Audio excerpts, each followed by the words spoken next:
And katong gabantay mo nga naatay ordinance nga gipanday bahin atong hazard allowance sa atong doctors, sa atong nurses o mga public health workers nga wala matagay sa national government, no?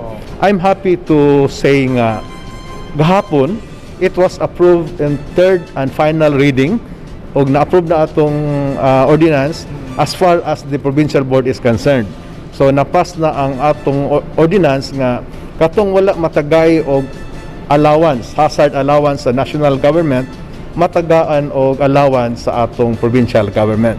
So akong balikon katong ilang salary grade 19 and below, 25% sa ilang monthly salary ang ila pong madawat isip hazard allowance. Pero katong 20 and above, ang ila pong madawat is 5%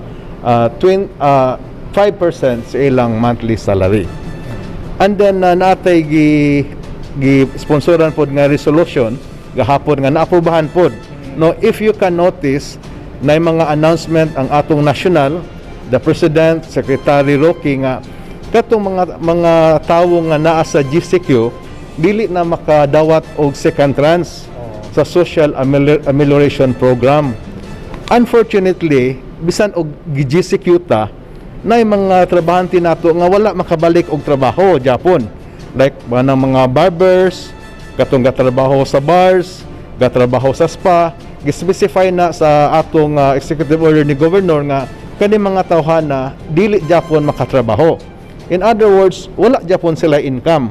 So we requested the IATF national, the DSWD, the ILG nga kun mahimo i-consider ning mga tawhana nga wala makatrabaho despite nga gi-GCQ na ta para nga matagaan sila og available og second trans sa social amelioration program.